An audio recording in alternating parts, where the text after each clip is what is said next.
Hey guys, welcome to another episode of Already Christianity. For those of you who join us on a regular basis, we appreciate it. For those that are new or that will watch this for the first time down the road, maybe on a replay, welcome. This is Already Christianity. It stands for real, raw, and redemptive. We have real conversations. We do it in a raw way, just authentic. We just want to be genuine. But hopefully, that our conversations and the way we handle them and critically think through them lead you to a redemptive relationship. That's the third art with Jesus Christ, the first century Jew that we believe is God incarnate. And so this is an apologetics podcast. It comes from the Greek word apologia, to give an answer, a defense. So we really like to think and to discuss with people, uh, tackling and addressing current events and issues that maybe the Big C church as a whole doesn't want to address from the pulpit. And some do. I think more churches are becoming bolder, but as a matter of history, that they're avoided a lot of topics, and the world takes over those topics. You know, we always say, and we've said this from our opening episode 4 years ago, whatever the church avoids, the enemy invades. And I think that's held to be true if we look at the history of topics and how the church has lost its influence and how people are more and more confused, and our moral compass, meaning our moral direction in the world, has deteriorated and we've been confused. We'll talk about moral compass here in a little while.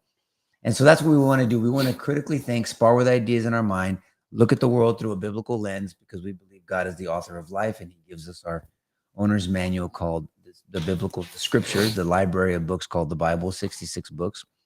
We believe has the answers to life and direction and purpose and meaning and what happens to us after, and addresses family and friends and issues and what God holds sacred and what he loves, and the few things that he hates, and one of them is evil, and how that affects people and children and his creation and his plan for humanity. And so we just want to critically think through these things and be able to give an answer and explain why we believe that the Christian ideology and the biblical worldview is logically consistent and it doesn't violate the law of non-contradiction. Most ideologies do. Something cannot be A and non-A at the same time. And so we just like to talk through these things. So we talk about moral compass on here a lot. And we talked about this things in the men's Bible study on Wednesday, where we look at a compass when you're lost. So if you lose your direction and you don't know where you're at, you look at your compass to send you or direct you to true north. And if you know where north is, then you can kind of direct your way back home. And so when we're lost in the world, when we're looking for answers, when we don't know what to think or believe, where is our compass? Where do we look at, and what gives us that compass to direct us to true north? If you use the example, I have a number of friends of mine that are pilots, and I love to listen to their stories. And pilots are taught not to trust. And this is interesting. I think it's very telling. I think there's a good relation here, that they're taught not to trust their feelings, because their feelings will fail them. They will die. Many people believe that John F. Kennedy Jr. was not trusting his instruments, or wasn't well instrument trained. Trust Your senses and your feelings, because you feel off and you're upside down, and you're discombobulated, especially at nighttime when you're flying, and it can cause you to get into a tailspin. And good analogy in life, you get into a tailspin, and you can. That's a great example. I remember that summer of 1999. Yeah, I mean, because they just didn't understand. And he wasn't certified. He wasn't certified on the instruments, and so what they tell you. 3 people dead because of that. Yep. 3 of those, him and his girlfriend. I think his girlfriend's sister. Oh man, I didn't know. I It was forgot him and the about girlfriend. that. Is right? Ted Kennedy, I thought. No. It wasn't Is just that two a of them, I Kennedy think. joke? What are you doing? No, Ted Kennedy killed a lady. Oh yeah, driving our boat. Chappaquiddick? or something? Right. Yes. So Jeez, you're tough. yeah, man, he's a going tough back. crowd. He's going back, man. So all I'm saying is, what do we trust? We should not rely on our feelings. What are our biblical or life instruments that we rely on? We believe it's God's word, because if you trust your feelings, if you rely on your senses, your feelings, you end up in a tailspin in life. I think we see it over and over again. Most of you know, I'm a lawyer. I'm a former district attorney here in Bexar County in San Antonio, and I deal with the social experiment, as I say, called the justice system, where all the ideas of life get tested in people's personal lives, and then we see where it ends up and how things go. And we talk about recidivism rates, how many times someone reoffends, and you're not changing the way you think. Behavioral modification is one thing. It'll get you temporary direction. But unless you have a heart transformation, unless you change the way people think, unless you change the way people look at the world, you're never going to have true restoration to our community and our society and someone's life. So that's kind of the podcast. That's what we do here. We like to just talk and we take questions and we try to tackle tough topics. There's not a topic off limits for us. We believe that there's a biblical answer for every issue, whether it's explicit or implicit, meaning whether it's directly mentioned or discussed in the Bible, or whether it's implicitly discussed and that you can infer from that, but a very reasonable and logical inference. So, with that being said, it's like we can't get away from talking about the religion of transgenderism. I mean, it's a cult. I mean, it really has turned into that. You can't get away from it. It's one day you're talking about schools, then you're talking about, well, first of all, you're talking about bathrooms years ago. Remember, everybody said, you guys are overreacting. It's just a bathroom. Get over it. And I was like, well, it's just a bathroom. My response was, get over it. And it's not a country club. No one's hanging out there. Mhm. You're going to go in there and you're going to take a shit or a piss and you're out of there. What are you going to do? I mean, so that I always would push back on them, and people that tried to be dismissive or condescending to folks that were saying it matters. It really matters about little girls going to the bathroom with a biological male in there, and who's identifying as one. In the old days, in my day, if someone was a transvestite, that means they presented as a female, even if you thought they were, kind of a tough looking female or big or whatever, but they presented as a female. Well, they're going to go into the female bathroom. They're going to go into a stall because there's no urinals, go to the bathroom and get out of there. It wasn't an issue, but the issue became when people that looked like men, but identified as a woman and then wanted to be treated as a woman. And then there was a big debate over that. You're talking about college sports was altered. People remember we lost the basketball tournament. Was it here? Or no, it was in where was Charlotte, it? North Carolina. Charlotte. Thank you, Daddy. And I mean, absolutely. I mean, World Series. I mean, there's all kinds of bullshit happened back then. And then it led to then sports. And he's like, what?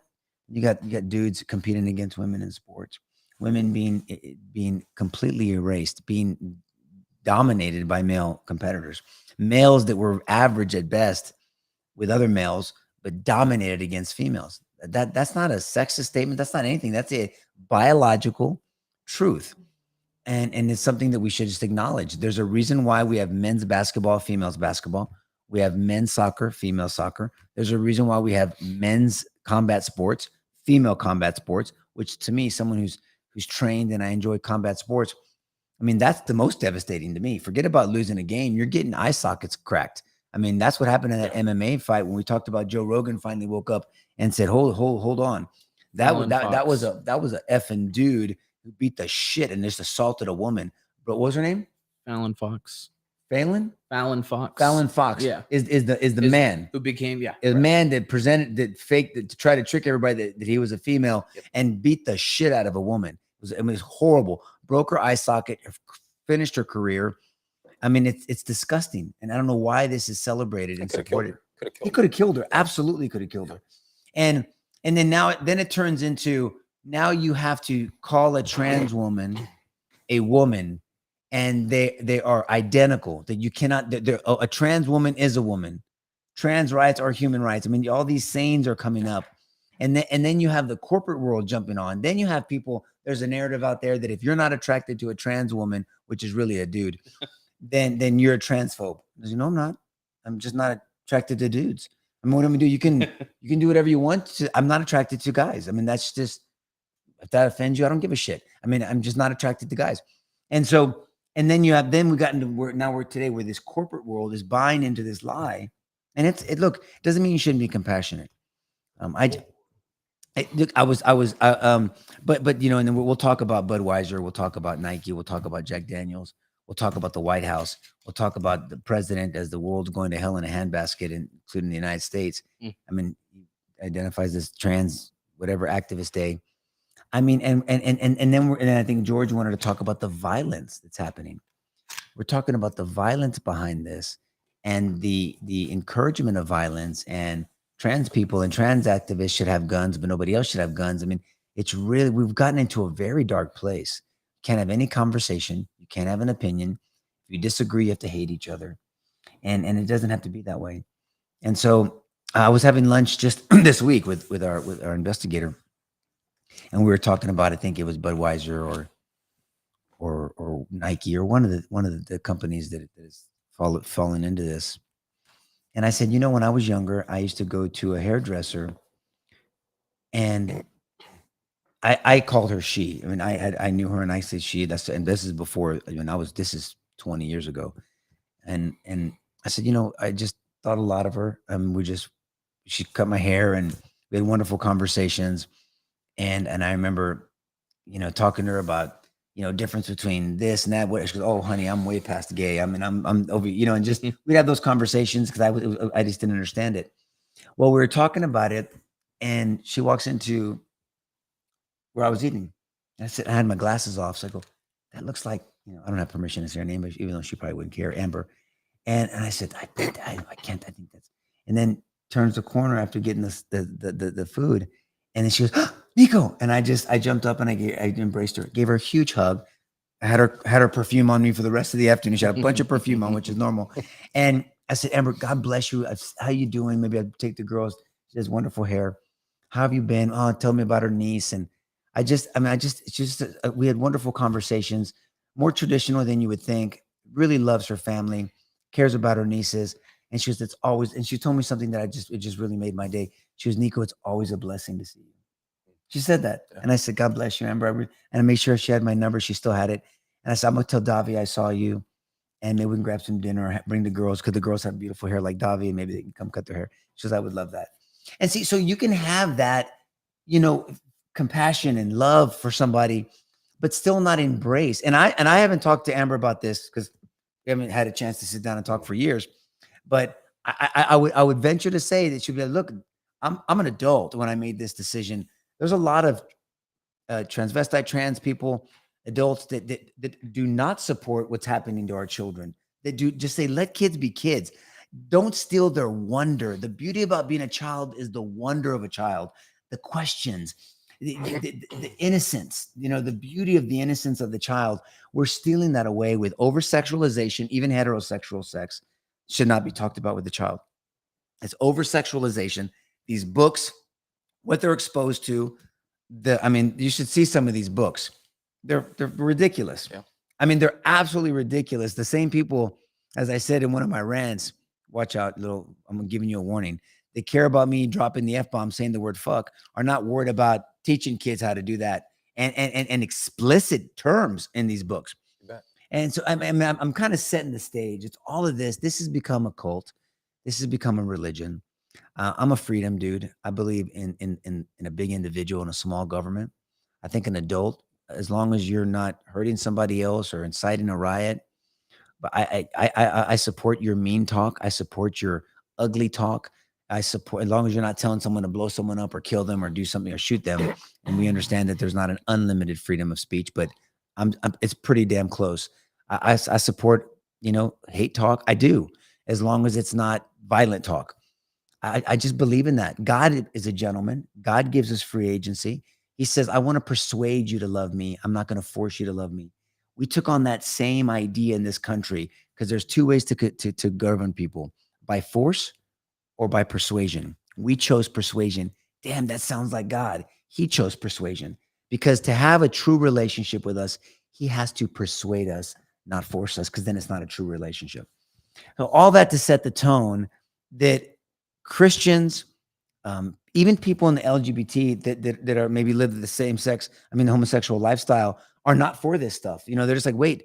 And we just need to embrace people that want to advocate for some normalcy, in the sense of leave our children alone. Don't force it on us. Again, and there might be people that disagree with me. I've known my friend Amber for years, even though we have not been in contact for a while. I choose, because she's always presented me that way, to call her by that pronoun. I don't know if she's done the full thing. I don't remember. I don't remember talking about that, but she has breasts and all that. But that's my choice. Now, if it would have been forced on me, then I would say, no, you're not forcing on me. To me, that's just me. But I don't acknowledge. But I'm not saying that that's a woman, and I don't think she would either. So we can be compassionate, we can be practical, but we have to be truthful, and we have to stand our ground on this issue. And when Budweiser, in my opinion, and Nike especially, is, I think, insulting women by having a dude advertising sports bras. Yep. And I don't think he's got breasts. Right. And even if he does, they're half the regular women have them too, but that's another talk. But I'm just saying, and I think the way that this person, I don't even think Delaney, what's the name? Oh, Dylan. Dylan Devaney. Dylan. Mulvaney. Oh, I don't. I combine the names. Dylan. I think that he's almost stereotyping women.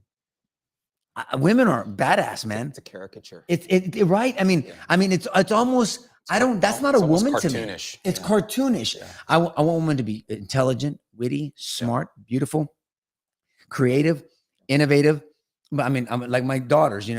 Jiu-jitsu, wrestling, boxing, but yet get on a gown, put on a beautiful dress and just accentuate and elevate womanhood. Womanhood is beautiful. Womanhood should be celebrated. Womanhood should be protected. God designed womanhood. Jesus elevated women. All this bullshit about misogyny, that is absolute bullshit. People don't understand cultural norms, civic rules, and moral laws. You're not going to find God endorsing misogyny. You won't find that. If there was a cultural shortcoming, that was on them, not on God. Yeah. There's a lot there, right? I'm sorry that I give so much, but it's important to recognize that Old Testament books are often reporting on what was going on. They were kind of like Acts in the New Testament. They're describing what's happening. It's not prescriptive. yeah. It's Say that descriptive versus prescriptive. Will you just briefly talk about that? Books of history in the Old Testament are like a book of history in the New Testament. The book of Acts is a historical book. It's detailing the movements of the early church.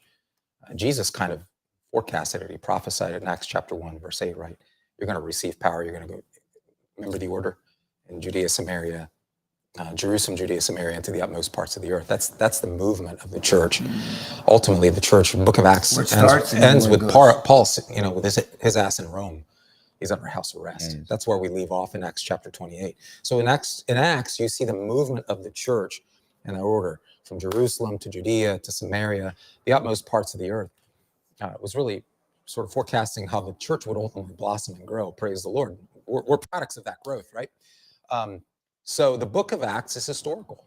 It's primarily descriptive in nature. It's not prescribing. It's describing. If you want prescriptive information, how to live the Christian life, you look to the epistles for that. Paul's letters, Peter's letters. Epistles are letters, by the way. Right. So that's where you go for instruction. You don't go to the book of Acts for instruction. And now you may find parallels. And the gospel is kind of like a biography. That's exactly right. That's exactly that's it. So you have descriptive, you have biographical writings, and then you have prescriptive writings, right? And when you don't recognize that genre in your hermeneutics, the study of the interpretation of scripture, when you don't recognize that genre, you're going to pull out what isn't there. That's right. You're going to make the Bible say stuff that remarkably resembles what you actually believe. So yeah, that's just something to remember. So I'm glad you said that. Look, I think that as you were talking, I was thinking about Dylan Mulvaney. For all of the ire that the media has against white males, all of a sudden they have found a white male. That's a good point. That's a hero, except he's a delusional white male. And so it's the delusion that they're behind, not the white male. It's the delusion that they're behind. The media is behind this delusion. There's a lot of money, and we've talked about this on Sidebar, Nico, and I think it's important that we continue to point this out to people because it should break our hearts as believers who care about human beings. Your heart should break. Anger is understandable, what this movement is doing. Sexualizing kids, boys are getting castrated, little girls are getting sterilized. Yeah, man. You're seeing mutilated. Yeah, absolutely. You're seeing violence perpetrated on people, to say nothing of the trans terrorism, what's going on there. I mean, the last 5 years, we've had 4 mass shootings by transgenders. Right. And by the way, you might not think that's a big deal. It is a big deal because that translates to, as John Nolte reported in Breitbart recently, I thought it was well said. He said that translates to about 2.75 mass killings per million transsexuals. If the general population mass murdered at that rate, you'd be looking at 900 mass shootings in 4 years. Okay, so it's disproportionate. That's the point. We're talking about less than 0.5% of the U.S. population. That's how you got to look at it. You got to look at it per capita. And so is it still that though? It is. Around 1.6 million individuals who identify themselves as transsexuals. Now, we talked about how that's growing. Yeah. And because the recruitment inside our institutions, particularly the American classroom, is grotesque. I mean, it's constant. There's a lot of money behind this. And all what I'm most concerned about is how destructive this is to the individual. So you have a delusion, which is a lie. This is a lie.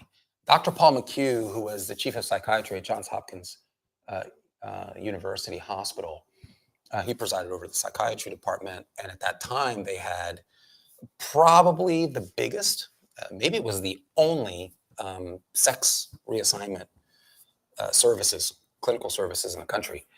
And he made the point that transgender men are not women. Transgender women are not men. That's what he said. He says that they're actually feminized men and masculinized women, and they stay that way. That's all it is. They're impersonators, and therein lies the problem. You have someone who's caught in a lie, and before we took out things like gender dysphoria out of the Diagnostic and Statistical Manual, these people could actually get help. They could, because it was recognized as a disorder. Remember, gender identity disorder, GID? That was an actual diagnosis, right? But it's too stigmatizing, Nico. Let's not call it disorder. So people aren't getting the help that they need. They're not getting the counseling that they need. They're not. Parents are afraid now. I mean, you've got California laws now that could actually land you in jail, for goodness sakes. And kids, if they get to California, that exactly they become right. wards You could of the lose state. custody, Yeah, for goodness sakes. This is insane. This is insane. So now what we've done is we've taken a lie and we've funded it. We've taken a lie and we've put political power behind it. So now that individual is hurting themselves. And we shared some data here before. Recognize that individuals who identify themselves as transgender, the research shows that individuals who identify themselves as transgender are about 9 to 10 times more likely to attempt to commit suicide at some point in their lives. Individuals who actually go through sex reassignment surgery are about 19 to 20 times more likely to kill themselves than their comparable peers in the population. And do they think it's because of course, the counter argument that will be study was done in a culture. Well, but I let know me what give you're the gonna say. I know Go you ahead, are. I go know, ahead. but they don't know. I'll let you make the The argument. counter Sorry. argument's going to be well, because they're not welcomed, because they're not accepted, because they're looked down upon, because they're ridiculed or criticized. That's what they're going to say. But you're saying the study took that into consideration. Yeah. So researcher Cecilia Dene, Dhejne, and her research group, Nico, published. You can look it up in the Public Library of Science. I think it's issue 6, number 2. Look that up from February of 2011. That study was conducted. It's robust. It's long. It follows individuals who had gone through that experience, that surgery, over 3 decades. So it's hyper statistically significant, and it's done in a culture that's very friendly to the transgender population. Sweden has always been very, very friendly. So it kind of cancels out that noise, which would be considered a confounding factor in any clinical study. That would raise the point that Nico's raising. Well, is it just because they're being harassed, every day, all day long? Is it because parents are shunning them? Is it because their friends are blowing them off? Or maybe they're being bullied in school? All those questions are legitimate questions. But this cancels out those kinds of environmental influences, and that's important. And what it shows, Nico, is that over time, these psychological difficulties become overwhelming. Because remember, you don't just get a hormonal treatment. You keep getting hormonal treatment because you can't cheat your DNA. You can't cheat your cellular and their processes. side effects are what they're saying. Right. So enter the only hope, which frankly is truth, and the truth that comes from Christ. So I love the friend that you were talking about, because at no point, even though you showed her love, at no point did you endorse what she was doing. At no point did you encourage it. And so I love that you have the relationship, because it gives you a platform at some point to be able to speak truthfully about the gospel. She's tender at heart, and I just have nothing but good things to say about her. My interactions with her over years ago, and it's been such a long time, but it was just so nice to see her.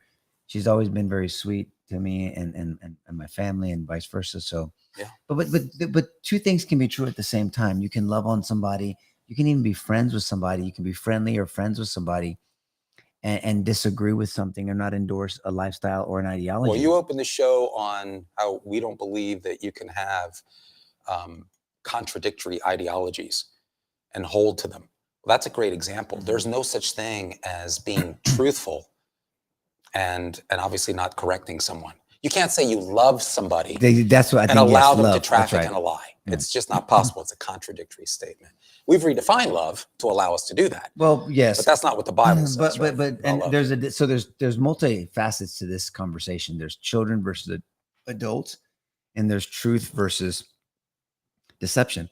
There's a whole group of individuals in that community.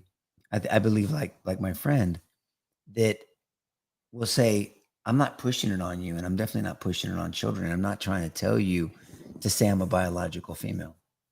Do you understand my point? Correct. Yeah. I mean, if a and I'm not being sarcastic. I can't stand when people are snarky just to think they think they're funny. A trans woman is a man that trans makes the woman, right? Am I saying that correctly? So a trans woman goes into a doctor, and says, and I said this on the radio on sidebar, I think. I said, Doc, I can't get pregnant. There's something wrong with me. And the doc, if the doc says, hey, we got to try to help you out and fix that, that doc should turn in their license. Yeah. Because a trans woman can't get pregnant. Right. And so you can't say a trans woman is a woman. And yes, I can have an opinion on this. And yes, men should have an opinion on this, and other women should have an opinion on this. And I frankly, and I say this as respectfully as I can, but as directly as I can, I think parents that encourage this with children, I think it's irresponsible. I think it's unethical. I think it's immoral. I think it's borderline criminal. I do. Yeah, absolutely. And I do. I mean, in a rational culture, they'd be you don't arrested let for your child child abuse. do anything. You don't let your child smoke. You don't let your child drink. You shouldn't let your child. You better not let your child have sex. You should. You don't let them drive. You don't let them make a decision about their school. You don't let them go out shopping by themselves. You don't let them run your finances. You don't let them do shit because they're children. But you're going to let them make a decision on their gender and their sexuality. And then you're going to encourage it instead of correct it and give them direction. And then as they get older, let them decide. And so I had this thing that I like to bring up every once in a while by Stefan Molyneux. I'm going to pronounce his name right, but he posted this a long time ago about men having opinions on this and saying that you gotta shut up and all this.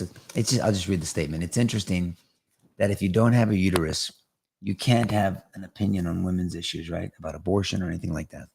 So it's interesting that if you don't have a uterus, you can't have an opinion on women's issues, but you can compete in women's sports. I mean, just let that sink in. Don't talk about women's issues because you don't have a uterus, but you can kick the shit out of women in sports.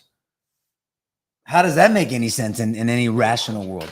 It's illogical. It violates the law of non-contradiction. It's a great quote. I thought he was going to go in the opposite direction and say, but if you actually do have a uterus, you're not entitled to actually speak out on what a woman actually is. So so women today have been completely erased, like you said up front. Yes. Have been completely deleted. Yeah. They don't even have the right to say, wait a minute, I'm an actual woman. You know what I'm saying? Yeah. Title IX was actually about me and about making sure that some delusional white male or black male, whatever his color may be, male, brown, whoever, whatever, right? Because delusion comes in any colors. color. No delusional male should be able to walk into a woman's athletic facility. That's not, why is that controversial? But this is the shift of culture. And so it brings us back to the church. Because the church exists to provide a preserving the compass. Yes, but really sort of a preservation of morality and culture to bring us back to reality, to sort of, like you said, to orient us in the truth. That's why we're here. It's our moral instruments. That's what the Great Commission. That's what it is. It's our moral instruments. You know, and you think about, why do we have Division A in classes in sports? Because even size differentiation makes a difference. Schools, that's a bigger school. They have better athletes. They can't compete in Division A or Division this or whatever weight classes. We talked about that. JV, varsity versus, freshman class. Why don't you just let them all compete against each other? Because there's different divisions. We know that. And this is the part that you and I brought up before, because this issue has become political. Yeah. It's never been political. The only thing political about it is that both political parties agreed. We've talked about then President Biden's position on it back in 2008. Used to If agree. if you Used used to to be, well, yes, I'm saying in 08. Obama in 08, you can find the speeches. I've seen them. I'm sure you guys have too. In 08, Sure. President Obama was for traditional marriage. Sure. He That's said, right. we're not going to change the definition of marriage. Mhm. What happened? What, did he really have this epiphany? Did he think that this is a better way to go? He was already a grown-ass man and president of the United States at the time. He campaigned on traditional marriages. He campaigned on a lot of things. But there's this shift. There's been this ideological overtaking. And the Democrat, the reality, whether you like it or not, the Democrat Party has been a platform for that. So we've talked about politics on the show before. Mhm. We've talked about the root word of politics. We talked about, forget about partisanship for a second, but politics comes from the root word polity, a set of ideas advocated by a group of people to affect the affairs of others. That's the Great Commission, Matthew 28:19. Go into all nations, making disciples of all men, teaching them to obey all that I've commanded.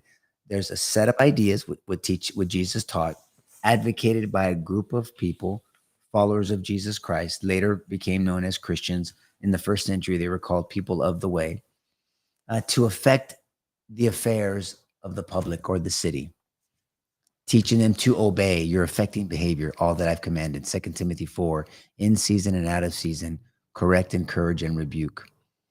So we're called to make assessments lovingly, and you're preaching with your life.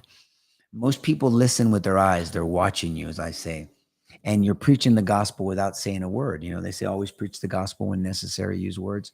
So do your best to live it out, but then it is necessary to use words. We have to advocate. We've got to get involved in school boards. We have to be comfortable being uncomfortable, have conversations, speak the truth. You're seeing people do it more and more. People that were traditionally left-leaning or whatever, they have a limit. There has to be some limits. And when you don't, And we're seeing that when you more and don't more. speak up, you create this vacuum, and something's going to fill that vacuum. That's right. And for people who are conservative who are listening, which presumably maybe all of you, I don't know, and who heard the name Obama that Nico just uttered, don't get too excited. Remember, Bush in his second campaign committed to pursuing a constitutional amendment protecting traditional marriage, and he abandoned that. Okay, he ran from that. Didn't want to touch it with a 10-foot barbecue fork. Okay, he had a wonderful opportunity right there. That would have been the time before the 08 election, 4 years before 2004. That would have been wonderful. And conservatives ran to the polls because that was a really important issue. He was nowhere to be found.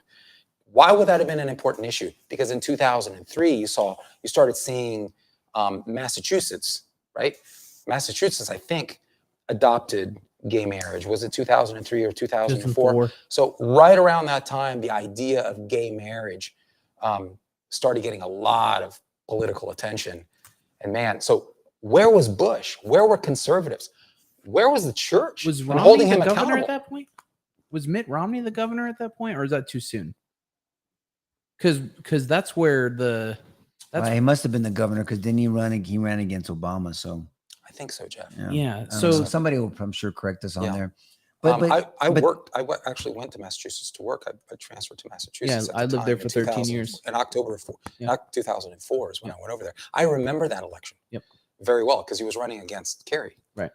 I remember it. But look, guys, Kerry Edwards. There's only Sorry, so much real estate in our minds, and there's so many competing interests out there competing for the real estate in our minds. Paul says to take our thoughts captive for a reason. Proverbs 23:7 says, as a man thinks, so he is. So you'll never live beyond what you believe, as we say. So what do you believe? And if you believe it, are you prepared to pursue it and then to preserve it? And that's all what conservatism means. When someone says, oh, conservatives are bad. I mean, I'm not embarrassed of the word conservative. Back in the old days, there used to be conservative Democrats. It was called the classical liberal. Right? They were called blue dogs. Way back. But to conserve just means to hold together. I'm going to conserve my supplies. I'm going to hold them together and keep them put for a rainy day. I'm going to conserve my money. This doctor is going to take a conservative approach to your healthcare. That means I'm going to try to keep you together. I'm going to hold you together. I don't want to start poking and prodding and cutting you open yet. We're going to take that's all it means. Conservative just means to hold together. Well, now we have to ask the next question. What are we trying to hold together? That's exactly right. This what as we call the bedrock of agreement that we used to have in this country. This idea that in 1956 there was a picture that we talked about on Sidebar. You couldn't see. I think Saulo did show it on the after show, but it was a picture from New York City in April of 1956 for Good Friday celebration, and 3 tall buildings. They name them in the picture. I probably have it on my phone somewhere. But they had this lightings of crosses on 3 buildings. 1950 New York. Yeah, in New York City, of all places. New York City. And it's interesting because was it 54 or 56 that we put on our coins, "In God We Trust"? Yeah, I think it was one of those. I think. But all I'm saying is that was the culture of the country. In God we trust, not in government, not in a politician. I don't give a shit if you love Biden, Obama, or Trump. It doesn't matter. Not in any one person.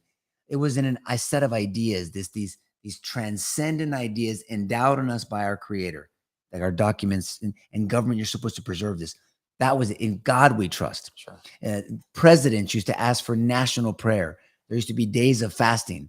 I mean, there's example after example in the history of our country, and we've gotten so far. To credit to President Trump, even though I've criticized them and he irritates me sometimes, but his policies were excellent, and he was very overt. I don't know where he's at personally with Christ. All I'm saying is he was portraying and encouraging a biblical whose policies, mindset. To your point, were totally opposite to the current. Oh yeah, I mean, and his minions. What we have right now is open hostility against Christian churches. This is what happens when that vacuum is filled by another ideology. Indeed, an anti-Christian ideology, totally anti-American, totally anti-religious freedom. This is what you have. It's getting more and more and more blatant. And what does this have to do with our initial point about transgenderism? It's that as a political movement, these poor delusional souls are being exploited by the government to go after the traditional precepts upon which the country was built. That's the point. And so churches are caught in the crosshairs, and we better start speaking up. We better start using our constitutional liberties.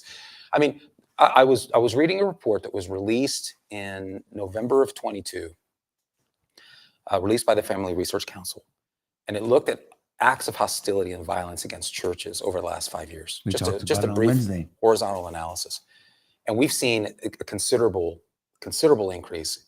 There were 50 documented acts, and by acts of hostility, I'm talking about vandalism, arson, or assault, right? Vandalism, physical assault, or no? I'm just trying to remember the categories. I apologize. It's vandalism, it's arson, it's what the hell was it? It was gun-related incidents, bomb threats, and others. They had them sort of nicely broken out on a pie chart. Vandalism was 3/4 of them. But they're been getting more and more egregious. We had 50 of them in 2008. In 2021, it rose to 96. In 2022, we ended up at 191. You see what's going on? We're doubling in a very tight period of time. And we've already had... What's the message? 69 in the first quarter of 23. We're going to double. We're at that rate, we're going to get very close to about 300. This is insane. Well, we talked about this in men's Bible study on Wednesday. I went on a rant.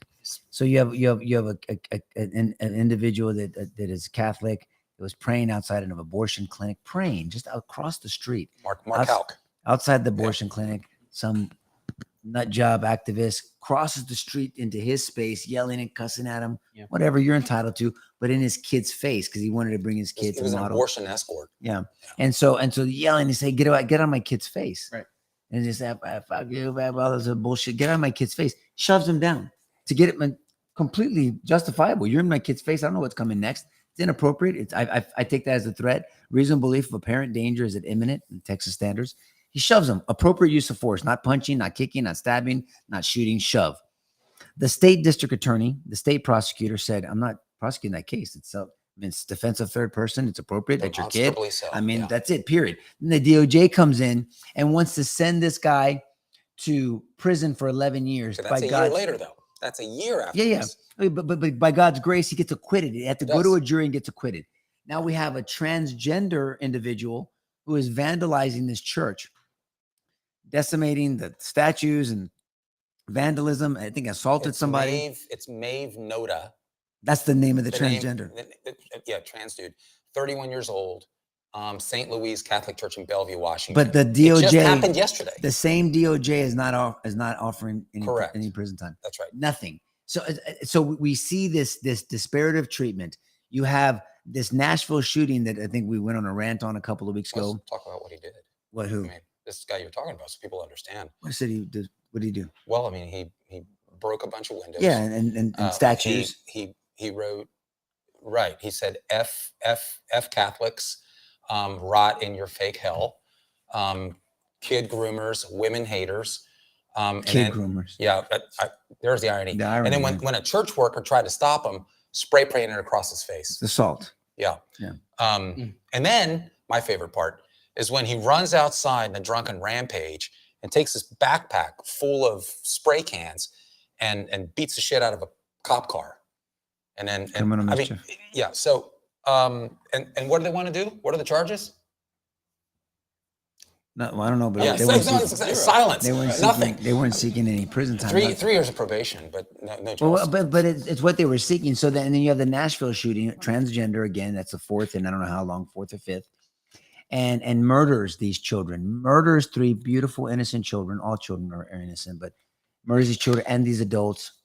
Look, and where's the manifesto? You're talking about Audrey Hale. Yeah, where's the manifesto? March, we know why they did it. This was a hate crime. Yeah. Still haven't heard shit from the DOJ about a hate crime. So we don't know. We don't know anything about that. Then the vice president goes to Nashville to talk to these lawmakers that were were voted out of their legislature, state lawmakers, and has no plans, nor did she meet with the families of the Nashville murders. Yeah. Nothing. And then the narrative from the media, mainstream media, and from the White House was trans are under attack. Exactly. After a trans murdered 6 people. Right. I mean, do you see the changing that what Scripture says in Romans 8:14? Or in Romans 8, that when the devil is lying and he's using people to lie, he's speaking his native tongue. What's your native language? Lie. That's my native language. These are deceptive practices. Romans 8, you mean John 8? No, Romans. Romans 8? Okay. Right? When he's speaking, it's Romans 8. Yeah, Romans 8. I'm sorry, okay. I didn't know. Double check me. I mean, I don't know, but double check real quick. I know Romans 8. I think it's Romans 8.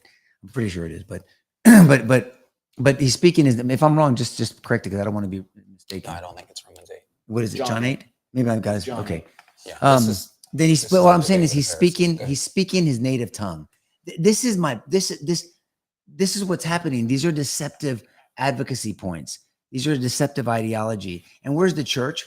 Where you got to have courage as a parent, as a church leader, as a church congregant. Absolutely. Everybody has the time for being quiet and going along to get along is gone. I mean, it's gone. What are we going to do? So what do? You have all these activists that have gone to national state capitals protesting, having die-ins and lie-ins and all this other stuff.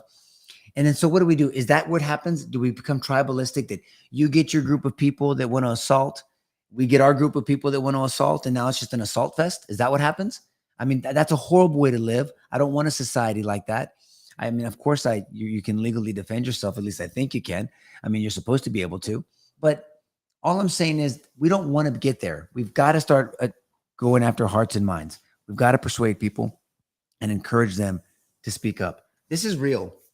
And we're talking about it often because this is a huge push. Well, this just happened yesterday. And this violence against churches is increasing. And we're seeing a lot of violence coming out of this trans cult. So we got to say what it is, and we got to explain why. And I think it's important to talk about how the Scripture views this. We're increasingly detached. Really, we're increasingly detached from Christianity in this country. Yeah.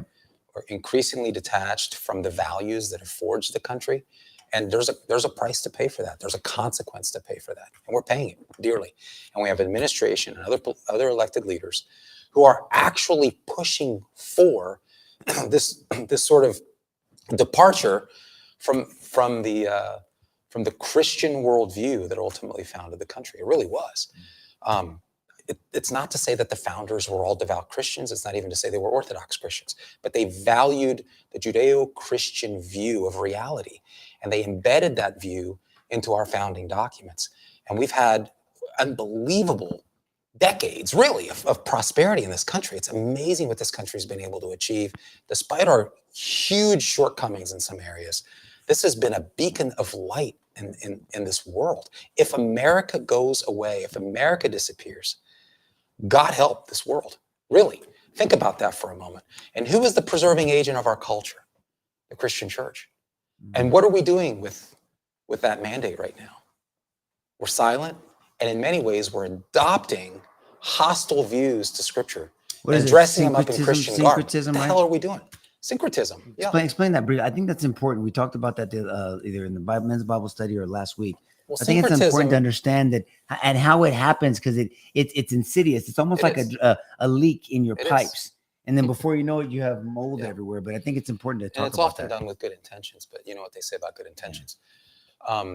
Paul was fundamentally concerned with syncretism in the New Testament. He was worried about the idea of Greek Gnostic thinking, Hellenistic pagan ideology seeping into the Christian church. And so what you had was this kind of weird hybrid between Christian doctrine and Greek thinking. And it was diminishing fundamental Christian doctrine. So how people viewed God, how people viewed Christ, how people viewed the afterlife, how they viewed sin. And so Paul's letters deal overwhelmingly with correcting error. And it's usually doctrinal error. And it's because of people, again, engaging in this syncretizing. You're synchronizing cultural views with Christianity. And a lot of times we do it in the name of establishing common ground. We want to be accepting. We want to be more, what's the word? Drove me crazy. Seeker friendly. Man, when I started saying that on church billboards, I had like an autoimmune response. So that's code in many cases for compromising doctrinal truth. Paul was concerned about that in the New Testament, and the parallels today are fascinating. And where we really see this is in the church's complete unwillingness at this point to even address any issues of sexual immorality. We don't even go near it. We won't even touch it with a 10-foot barbecue fork. We really won't. And this is really unfortunate. 1 Corinthians chapter 6, verses 9 through 10 talks about sexual immorality, sexual impurity. And you guys might find really interesting that 10 verses later, Paul connects sexual immorality with idolatry, because that's really the issue. It's You're making yourself God. Exactly. Ultimately. It's all about self-gratification. It's the misuse of something that was only meant to be expressed within the traditional confines of biblical marriage between a man and a woman. And it's now used for self-gratification. It's all about you. It's all about pleasure. And this is where we are. And the parallels between New Testament cultural issues as it regards this topic and today are absolutely fascinating.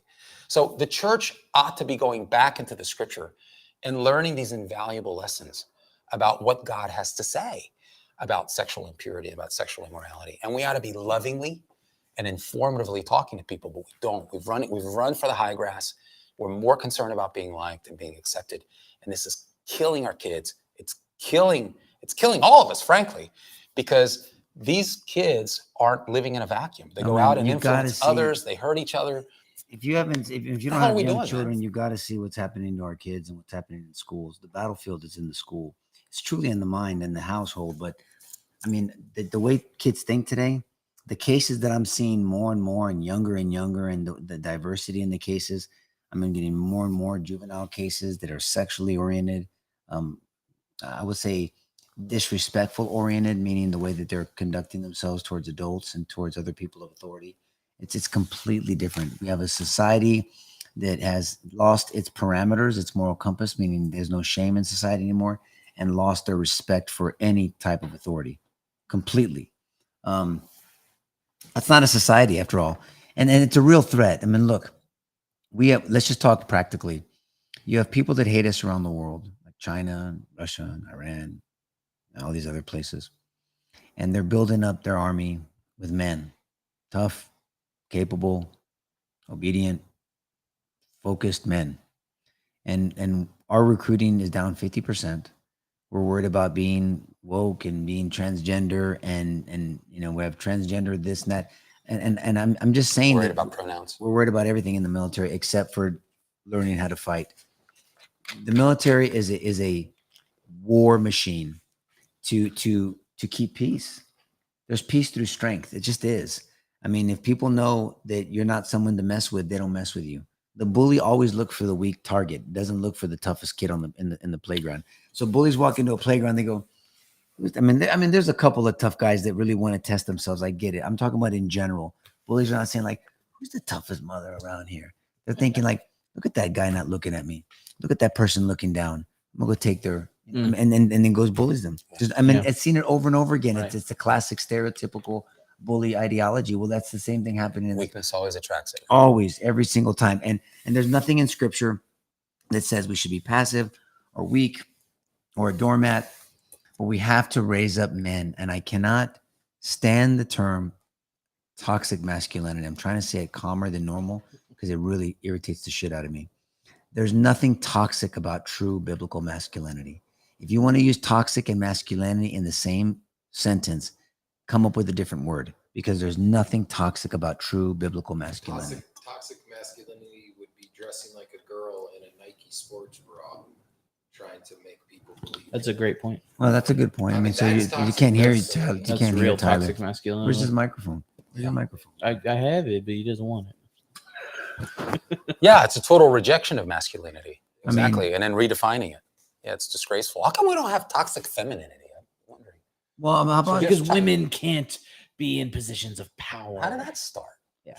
Well, look, we got to understand the battlefield. We better wake up and get off our ass and understand what we're dealing with.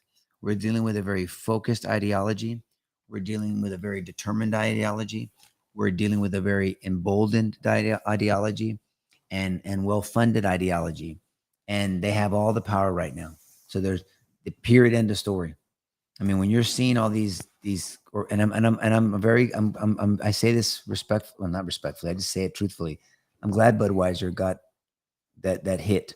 I mean, I think that's the people voting with their dollars. It's a national poll, and these are just people that drink Budweiser. I mean, they lost like $6 billion, something insane, a huge amount of money. Yep. Yeah, Just it's exactly right. sell beer, man. Just sell beer. And Nike, sell your stupid ass. I mean, you get this quarterback that's not even good. These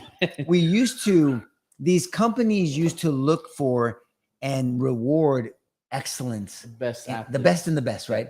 Meritocracy. Athleticism is the last hill of meritocracy. You're the champion of the world because you're the best. I mean, you're gonna win no matter what.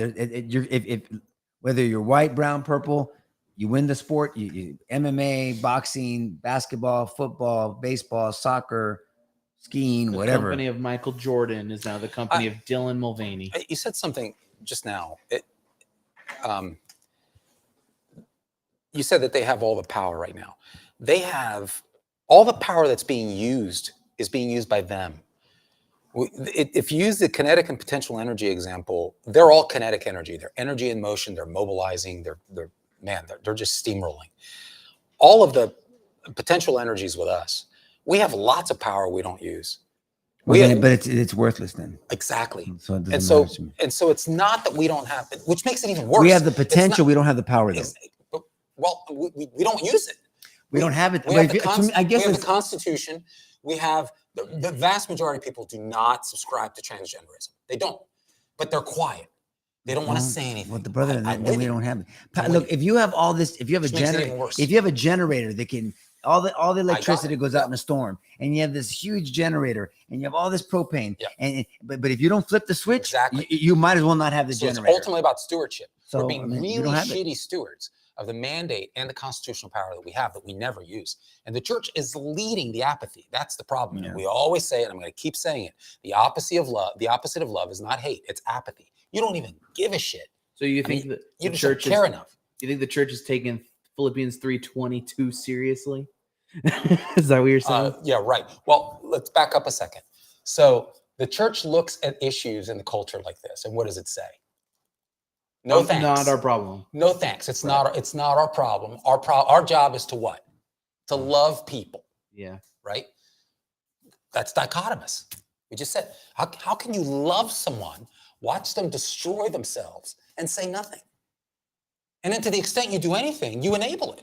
Like Penn Jillette said, you really have to hate someone to. Yeah. Yeah. That's basically cultural atheism. Right. Right.